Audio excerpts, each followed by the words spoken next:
கிறிஸ்துவுக்குள் பரிசுத்தவான்களும் நற்கந்தமுமாயிருக்கிற அன்பர்களே, நண்பர்களே, உங்கள் யாவரையும் நம்மை கீர்த்தியும் கனமும் மகிமையுமாக முடிசூட்டிய இயேசு கிறிஸ்துவின் இன்ப நாமத்தில் நான் உங்களை வாழ்த்தி வரவேற்கிறேன். நம் தேவனாகிய கர்த்தர் அன்புள்ளவர். அவர் நம்மிடம் அன்பாகவே இருக்கின்றார். அவருடைய சாராம்சம் அன்புதான். வேதம் கூறுகிறது, இயேசு கிறிஸ்து நம்முடைய ஆத்ம நண்பர், ஆத்மநேசர், ஆத்ம மணவாளனாக இருக்கின்றார். He is the lover of our soul. இயேசு கிறிஸ்துவின் ஒவ்வொரு பண்பும் அன்பை வெளிப்படுத்தக்கூடியதாக இருக்கின்றது. வேதம் கூறுகிறது, இயேசு கிறிஸ்து கிருபையுள்ளவர். அது அவருடைய அன்பை வெளிப்படுத்துகிறது. இயேசு கிறிஸ்து இரக்கமுள்ளவர், அன்பின் வெளிப்பாடு. இயேசு கிறிஸ்து நம் பாவத்தை மன்னிப்பவர், அன்பின் வெளிப்பாடு. இவ்வாறாக அவருடைய பண்புகளை ஒவ்வொன்றாக நாம் எடுத்து கூறுவோமானால் அதிலிருந்து அன்பின் சொரூபியாக நமக்குள் அவர் வாழ வைப்பதை நன்றாக காணலாம். ஆம், இயேசு கிறிஸ்துவின் அன்பு ஈடு இணையற்ற அன்பாக இருக்கின்றது. இயேசு கிறிஸ்துவின் அன்பு நம்மை நெருக்கி ஏவுகிறது. இயேசு கிறிஸ்துவின் அன்பு ஒரு காந்தம் போன்றது. அது நம்மை ஈர்த்து கொண்டே இருக்கக்கூடியதாக இருக்கின்றது. வேதத்தில் 4 வித அன்பை பெற்று மூல பாஷையாக கிரேக்க பதத்தில் கொடுக்கப்பட்டு இருக்கின்றது. அகேப்பே அன்பு, ஃபிலியோ அன்பு, ஸ்டோரேஜ் அன்பு, ஈராஸ் அன்பு என்று வேதத்தில் கொடுக்கப்பட்டிருக்கிறது. அகேப்பே என்பது தன்னலமற்ற அன்பு, தெய்வீக அன்பு, நம் பாவத்தை மன்னிக்கும் அன்பாக இருக்கின்றது. ஃபிலியா அன்பு எனப்படுவது சகோதரருக்குள்ளே இருக்கும் அன்பாகும், நண்பர்களுக்குள்ளே இருக்கும் அன்பாக இருக்கின்றது. ஸ்டோரேஜ் எனப்படுகிற அன்பு ஒரு குடும்பத்தினர்களுக்குள்ளே இருக்கும் அன்பாக இருக்கின்றது. தாய் தகப்பன்மார் பிள்ளைகளை நேசித்தல், பிள்ளைகள் தாய் தகப்பன்மாரை நேசித்தல். கடைசியாக ஈராஸ் எனப்படுவது ஒரு மாம்சீக அன்பாக இருக்கின்றது. கணவன் மனைவிக்குள் இருக்கும் அன்பை கூறப்பட்டிருக்கிறது. இன்று ஒரு வல்லமை உள்ள, ஒரு புத்துணர்ச்சி உள்ள, ஒரு எழுப்புதலான தெய்வ செய்தியை நாம் கேட்கப் போகிறோம். தெய்வ செய்தியின் கருப்பொருள் என்னவென்றால், அன்பின் இனிய வெளிப்பாடு. அன்பின் இனிய வெளிப்பாடு. இது 3 பகுதிகளாக நாம் பிரித்து காணலாம். அகேப்பே அன்பு, அகேப்பே அன்பின் வெளிப்பாடு, அன்பு கூறுதல். அகேப்பே அன்பு என்பது வேதத்தின் மையப்பொருளாக இருக்கின்றது. ஆம், இயேசு கிறிஸ்து அன்பாகவே இருக்கின்றார். அவருடைய அன்பின் ஆழத்தையும் தன்மையையும் நாம் வேதத்தின் அடிப்படையில் இப்பொழுது பார்க்கலாம். முதலாவதாக, அகேப்பே அன்பு ஒரு நிபந்தனையற்ற அன்பாக இருக்கின்றது. அன்கண்டிஷனல் லவ், அதாவது தகுதியற்ற பாவிகளாகிய நம்மீது இயேசு கிறிஸ்து அன்பு கூர்ந்தார். இதைத்தான் ஒரு வசனம் கூறுகிறது, நிபந்தனையற்ற அன்பு. ரோமர் 5:8. நாம் பாவிகளாயிருக்கையில் கிறிஸ்து நமக்கு மரித்ததினாலே தேவன் நம்மேல் வைத்த தமது அன்பை விளங்க பண்ணுகிறார். தமது அன்பை, அதுதான் அகேப்பே அன்பு எனப்படும். உலகத்தில் அநேக வல்லமைகள் இருக்கின்றது. ஆனால் தலை சிறந்த வல்லமை அன்பு ஒன்றுக்கு மட்டுமே இருக்கின்றது. அது இயேசு கிறிஸ்துவின் அகேப்பே அன்பு. இயேசு கிறிஸ்துவின் அகேப்பே அன்பு ஒரு தியாகமான ஒரு அன்பாக இருக்கின்றது. இயேசு கிறிஸ்து என்ன கூறுகிறார்? ஒருவன் தன் நண்பனுக்காக தன் ஜீவனை கொடுக்கும் அன்பை விட அதிகமான அன்பு ஒன்றுமில்லை என்று கூறுகிறார். ஸோ அன்பின் மகுடம் தன் நண்பனுக்காக ஜீவனை கொடுப்பது. அன்பின் மகுடம் அகேப்பே அன்பு. அன்பின் மகுடம் இயேசு கிறிஸ்து ஒருவர்தான். நாம் இயேசு கிறிஸ்துவின் சகோதரர் சகோதரிகளாக இருக்கிறோம், நண்பர்களாக இருக்கிறோம். நமக்காக சிலுவையில் இரத்தம் சிந்தி ரட்சிப்பை நமக்கு ஏற்று கொடுத்தவர் இயேசு கிறிஸ்து. அதுதான் அகேப்பே அன்பாகும். அதாவது உலகத்தில் உத்தமமும் அன்பும் பரிவும் உள்ள ஒரே சிநேகிதன் இயேசு கிறிஸ்து மட்டும்தான். வேதம் கூறுகிறது, நீதிமொழிகள் 17:17, சிநேகிதன் எல்லா காலத்திலும் சிநேகிக்கப்படுவான். அதாவது இயேசு கிறிஸ்து நம்முடைய சிநேகிதன், அவர் பெஸ்ட் ஃப்ரெண்ட். அவர் நம்முடைய கருவறையிலிருந்து நம் கல்லறை போகும் மட்டும் நம்மிடத்தில் அன்பாய் இருக்கிறார். அதுவும் அல்லாமல் மறுமையிலும் நம்மிடம் அவர் அன்பாய் இருக்கிறார். அவர் நமக்கு அன்பை சொரிகிறார். நாம் அவருக்கு இன் ரிட்டர்ன் அன்புள்ளவர்களாக இருக்க வேண்டும். இயேசு கிறிஸ்துவின் அகேப்பே அன்பு ஒரு மாறாத அன்பு. மனிதனுடைய அன்பு மாறலாம், ஆனால் இயேசு கிறிஸ்துவின் அன்பு ஒருபோதும் மாறாதது. இயேசு கிறிஸ்து நேற்றும் இன்றும் என்றும் மாறாதவராய் இருக்கிறார். அவர் மாறாமல் இருப்பதினால் அவருடைய அன்பு மாறாது. இதைத்தான் எரேமியா 31:3 கூறப்பட்டிருக்கிறது. அநாதி சிநேகத்தால் உன்னை நான் சிநேகித்தேன், காரியத்தால் நான் உன்னை இழுத்து கொண்டேன் என்று கூறுகிறார். மற்றொரு வசனம் கூறுகிறது, அன்பின் கயிர்களால் நான் உன்னை இழுத்து கொண்டேன் என்று கூறுகிறார். மாறாத அன்பு. இயேசு கிறிஸ்துவின் அன்பு எல்லையற்றது. அதை யாராலும் அளக்க முடியாது.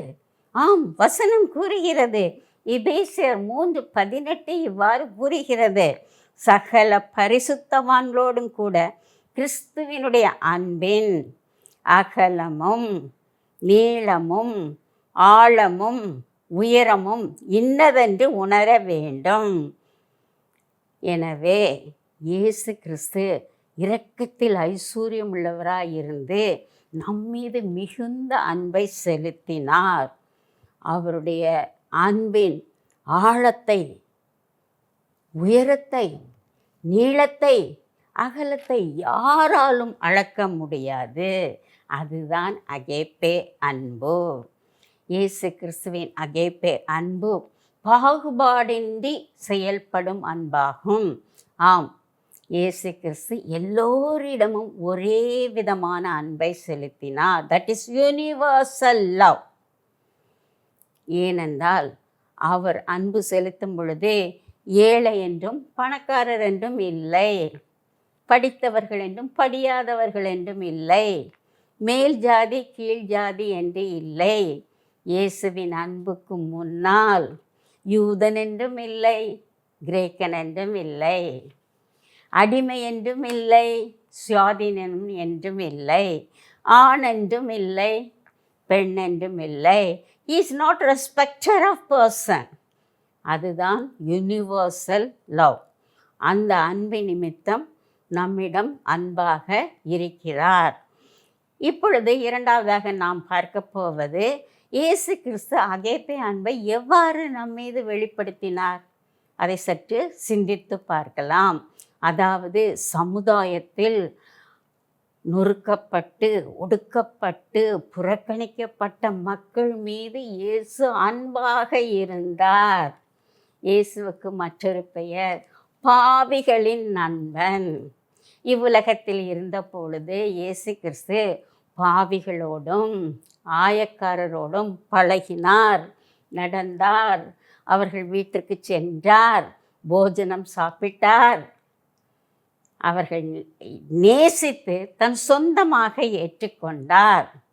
அதே போல அன்டச்சபிள் தீண்டாமையில் இருந்த குஷ்டரோகிகளிடம் சென்றார், அன்பை வெளிப்படுத்தினார், தொட்டு சுகமாக்கினார்.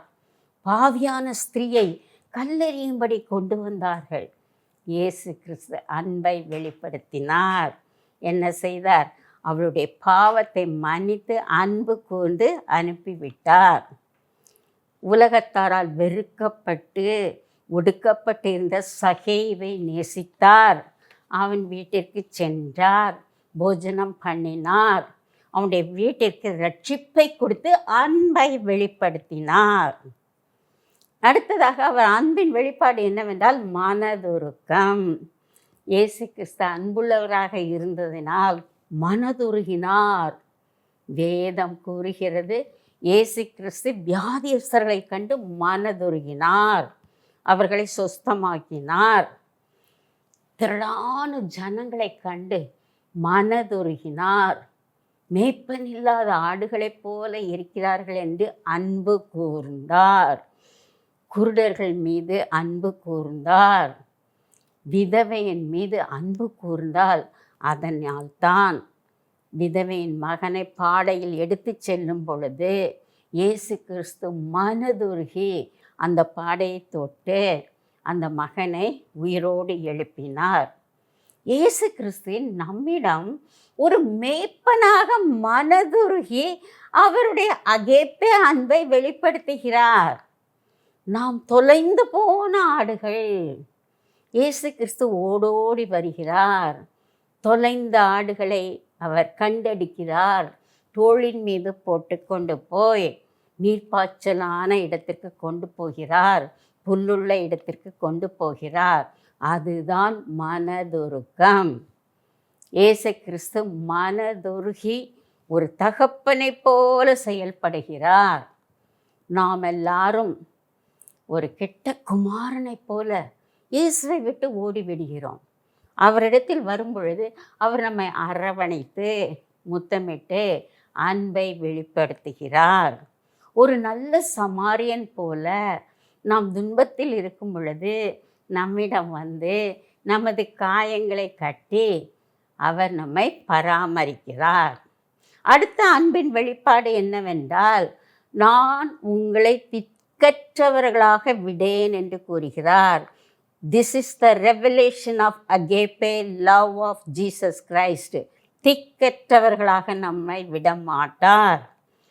வேதம் கூறுகிறது, இயேசு கிறிஸ்து திக்கற்றவர்களுக்கு தகப்பனாக இருக்கிறார், திக்கற்றவர்களுக்கு சகாயராக இருக்கிறார், திக்கற்றவர்களுக்கு ஆதரவு செய்கிறார், திக்கற்றவர்களின் ஜெபத்தை கேட்டு அவர்களுக்கு நியாயம் செய்யக்கூடியவராக இருக்கிறார்.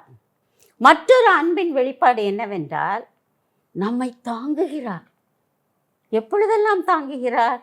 வேதம் கூறுகிறது, நாம் வியாதி படுக்கையில் இருக்கும் பொழுது இயேசு கிறிஸ்து அன்பின் நிமித்தம் நம்மை தாங்கி நமக்கு சுகம் கொடுக்கிறார். அதே போல் நாம் விழுந்து கிடக்கும் பொழுது நம்மை தாங்குகிறார். பண கஷ்டத்திலும் மன கஷ்டத்திலும் பிள்ளைகள் மூலம் வரும் கஷ்டத்திலும் நாம் விழுந்து நிலையில் இருக்கும் பொழுது இயேசு கிறிஸ்து தாங்கி பிடிக்கிறார். அன்பின் வெளிப்பாடு, அகேப்பே அன்பின் வெளிப்பாடு. அவர் நீதியின் கரத்தினால் நம்மை தாங்குகிறார். வல்லமையுள்ள வசனத்தினால் நம்மை தாங்குகிறார். உற்சாகமான ஆவியால் நம்மை தாங்குகிறார். வசனம் கூறுகிறது.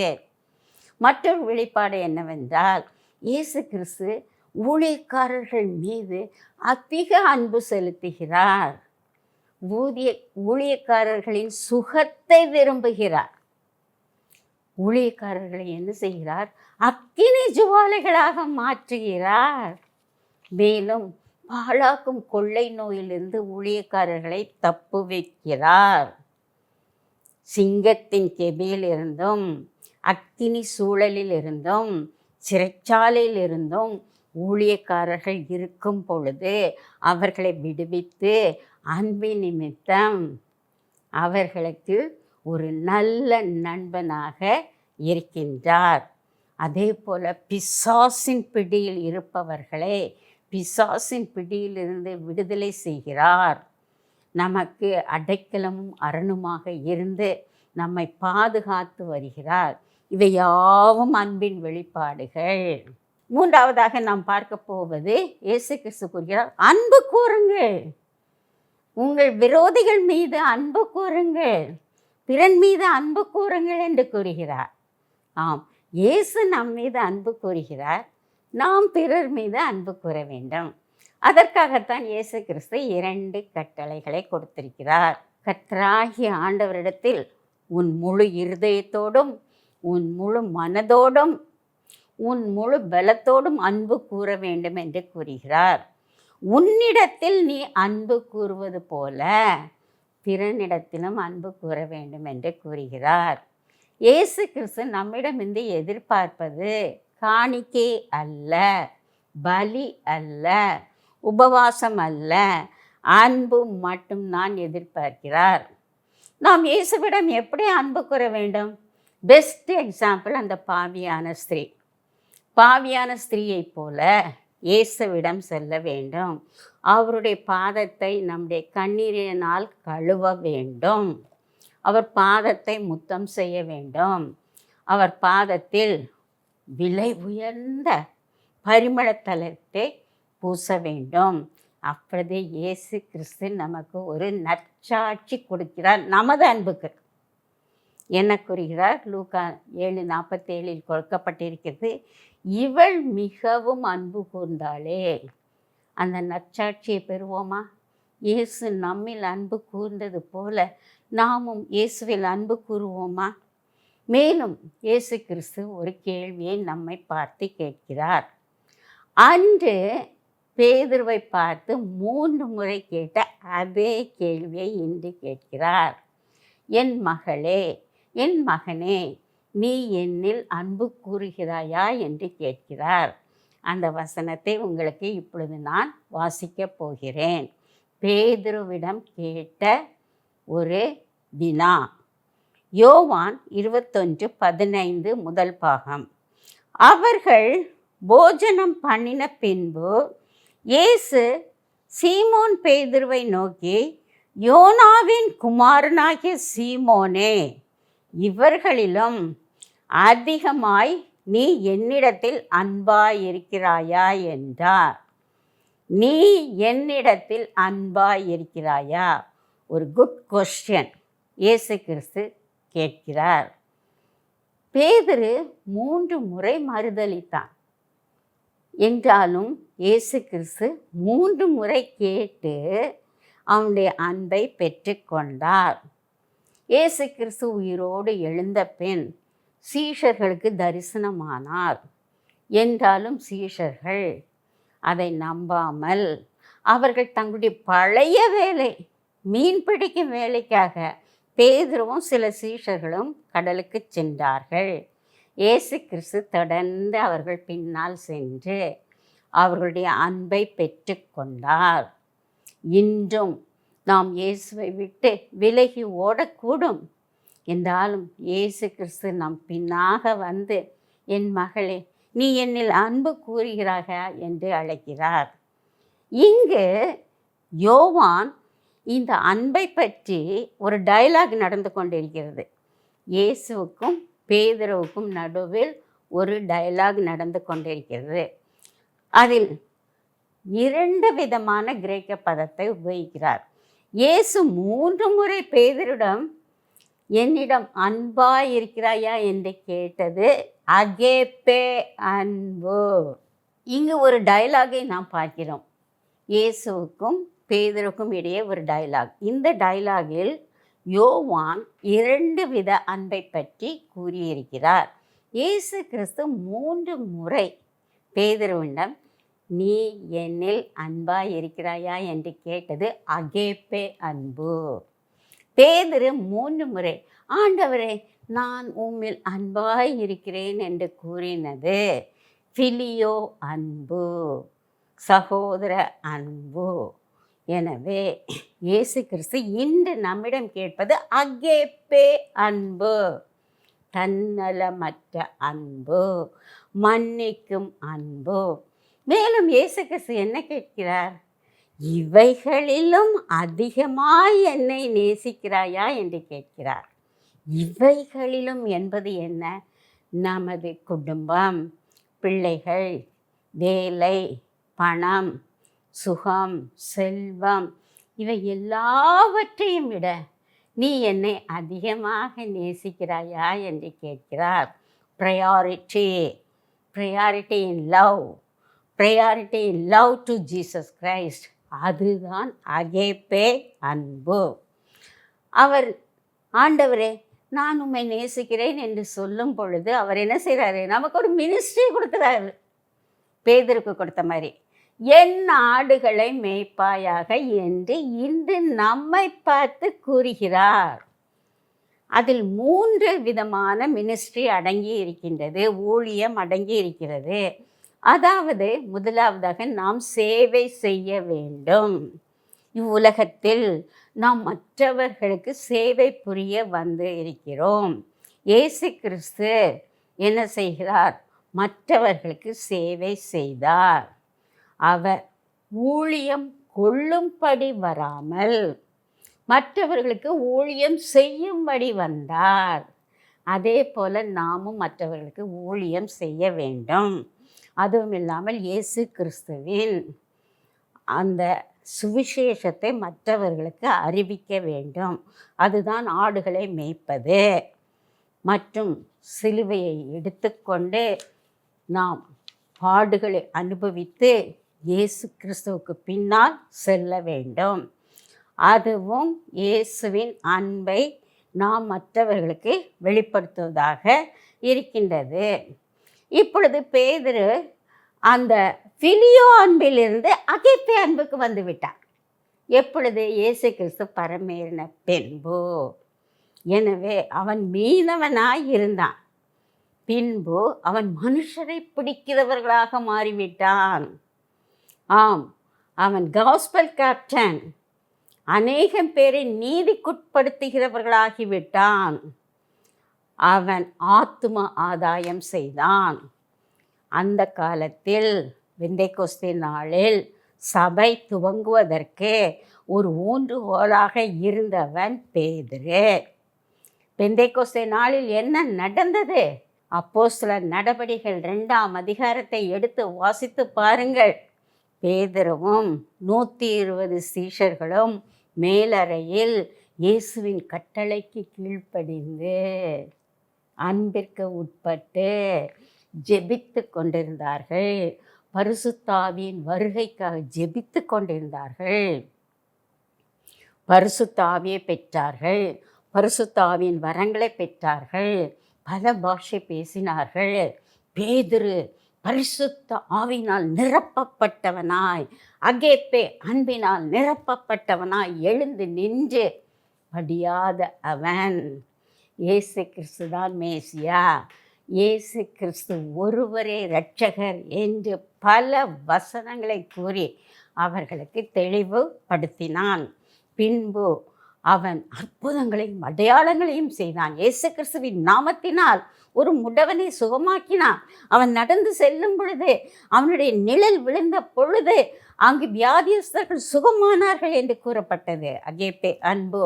அதுவும் இல்லாமல் புறஜாதியாருக்கு சுவிசேஷத்தை எடுத்து சென்றான். கொர்நேலி வீட்டிற்கு சென்றான், நிருபங்களை எழுதினான். கடைசியாக அவன் என்ன செய்தான்? சிலுவையில் அறையப்பட்டான், இரத்த சாட்சியாக மரித்தான்.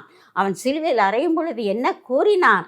நீரோ இந்த மன்னன், அவனை சிலுவையில் அறையுங்கள் என்று சொன்ன பொழுது, தயவு செய்து என்னை நேராக சிலுவையில் அறையாதீர்கள், நான் அதுக்கு தகுதி இல்லை, இயேசு எப்படி அறையப்பட்டாரோ அப்படி அறையப்படுவதற்கு தகுதி இல்லை என்று சொல்லி தலைகீழாக அறைய சொல்லி அவன் ஜீவனை விட்டான். இவ்விதமாக நம்முடைய ஊழியம் இருக்க வேண்டும். இயேசு கிறிஸ்துவின் அகேப்பே அன்பு நமக்குள் செயல்பட வேண்டும். நன்றாக கவனத்தில் வைத்து கொள்ளுங்கள். இயேசு கிறிஸ்து நம்மீது அகேப்பே அன்பை அபரீதமாக பொழிய பண்ணுகிறார். நாம் அதை ஏற்றுக்கொண்டு அதை மற்றவர்களுக்கு வெளிப்படுத்த வேண்டும், மற்றவர்கள் மீது அன்பு கூற வேண்டும். அப்பொழுது இயேசு கிறிஸ்து நம்மில் அன்பு கூறுவார். கர்த்தர் இந்த வசனங்களை ஆசீர்வதிப்பாராக. கிறிஸ்துவுக்குள் அன்பானவர்களே, திவ்ய வசனத்தை கேட்டோம். இப்பொழுது ஜெபிக்கலாமா? எல்லா கிருபைக்கும் இரக்கங்களுக்கும் பாத்திரமான எங்கள் அன்பின் தெய்வமே, இப்பொழுது உம்முடைய அன்பை பற்றி நாங்கள் வேதத்தின் அடிப்படையில் வேத வசனங்களை வாசித்து ஆராய்ந்து பார்த்தோம். ஆம் கர்த்தாவே, நீர் ஒருவரே எங்களுக்கு சிநேகிதராக இருக்கிறீர் கர்த்தாவே. நீர் எங்கள் ஆத்ம நண்பர், ஆத்ம நேசர், ஆத்ம மணவாளனாக இருக்கிறீர் கர்த்தாவே. உம்முடைய அந்த ஆன்மீக தன்னலமற்ற அன்புக்காக நாங்கள் கோடாகோடியான சோஸ்திரம் செலுத்துகிறோம். மானானது நீரோடைகளை வாஞ்சித்து கதறுவது போல இப்பொழுது எங்கள் ஆத்துமா உம்முடைய அன்புக்காக ஏங்கி கதறுதுகிறது கர்த்தாவே. நீ தயவாய் உம்முடைய அன்பை எங்கள் மேல் பொழியச் செய்ய கிருபை புரியும். ஆம் கர்த்தாவே, நாங்கள் உம்மது அன்பை பெற்று அதை மற்றவர்களுக்கு எங்கள் கிரியையின் மூலமாகவும் எங்கள் சேவையின் மூலமாகவும் எங்களுடைய ஊழியத்தின் மூலமாகவும் அதை வெளிப்படுத்த நீதாமே கிருபை புரியும் கர்த்தாவே. ரோமர் 8ஆம் அதிகாரத்தில் கொடுக்கப்பட்டுள்ளபடி கிறிஸ்துவின் அன்பை விட்டு எங்களை பிரிப்பவன் யார்? ஒருவரும் எங்களை கிறிஸ்துவின் அன்பை விட்டு பிரிக்க முடியாது. பத்துவரமோ இல்லது துன்பமோ துக்கமோ கண்ணீரோ எதுவும் கிறிஸ்துவின் அன்பை விட்டு எங்களை பிரிக்க முடியாது. மரணமோ வாழ்வோ கிறிஸ்துவின் அன்பை விட்டு பிரிக்க முடியாது. வாழ்வோ தாழ்வோ நிகழ்காரியங்களோ வருங்காரியங்களோ எதுவும் கிறிஸ்துவின் அன்பை விட்டு எங்களை பிரிக்க முடியாது. ஆம் கர்த்தாவே, உம்மில் நாங்கள் வாழ்ந்து உமக்காகவே வாழ்ந்து உம்முடைய அன்பை மற்றவர்களுக்கு செலுத்த நீதாமே கிருபை புரிய வேண்டும் என்று எங்கள் கர்த்தரும் அருமை இரட்சகருமாகிய இயேசு கிறிஸ்துவின் இனிய நாமத்தில் வேண்டிக் கொள்கிறோம் கர்த்தாவே. ஆமென், ஆமென்.